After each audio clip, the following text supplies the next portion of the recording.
বান্দা, আমি কিচ্ছু করতে চাইনি, কিন্তু ওরা আমার স্ত্রী সন্তানকে বন্দি করে রেখেছে। আমি ওদের কথা না শুনলে ওরা আমার স্ত্রীকে মেরে ফেলবে। এই জিনের কথাগুলো শুনে আমি রীতিমতো অবাক হয়ে যাচ্ছিলাম, কারণ আমি নিজেই বুঝতে পারছিলাম এটা ভালো জিন, কিন্তু এটা সেই মেয়েটার উপর ভর করেছে, আর কেনই বা তার স্ত্রী সন্তানকে বন্দি করেছে কে, এটা আমি বুঝতে পারছিলাম না। আমি একে একে তার কাছ থেকে সবটা জানতে চাই, কিন্তু মেয়েটা বারবার কার দিকে যেন তাকাচ্ছিল আর পুরুষ কণ্ঠে বলছিল, আপনাকে বললে ওরা আমার স্ত্রীকে মেরে ফেলবে। আমি জানি না সে আদৌ বেঁচে আছে কিনা, কিন্তু আমি আপনাকে সবটা বলতে পারবো না। এবার ব্যাপারটা বিশ্বাস করতে সত্যি আমার খুব কষ্ট হচ্ছিল, কারণ আমি আমার এই কাজের মাঝে এতগুলো বছর অতিবাহিত করেছি, কিন্তু কখনো কাউকে দেখিনি যে নিজে থেকে সবটা বলে দিচ্ছে আর এতটা করুণ কণ্ঠে মিনতি করছে। সেই জন্য আমি মন থেকে ভাবছিলাম তাকে সাহায্য করার কথা।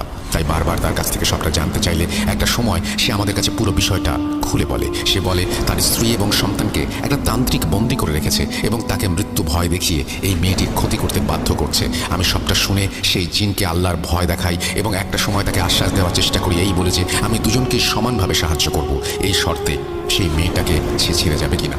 কিন্তু আমার এই শর্তের জবাবে সে যা বলে তা ছিল শরীর শিউরে ওঠার মতো। সে বলে, মেয়েটাকে না মেরে আমার পক্ষে এখান থেকে যাওয়া সম্ভব নয়। আমার মূল উদ্দেশ্য আমার পরিবারকে বাঁচানো, আর আমি ওকে না মারলে একের পর এক দুর্ঘটনা ওর সাথে ঘটতেই থাকবে। আপনি কোনোভাবে ওকে বাঁচাতে পারবেন না, কারণ আমি একা নই, আমার সাথে আরও দুজন আছে যারা ওকে মেরে ফেলেই ক্ষান্ত হবে।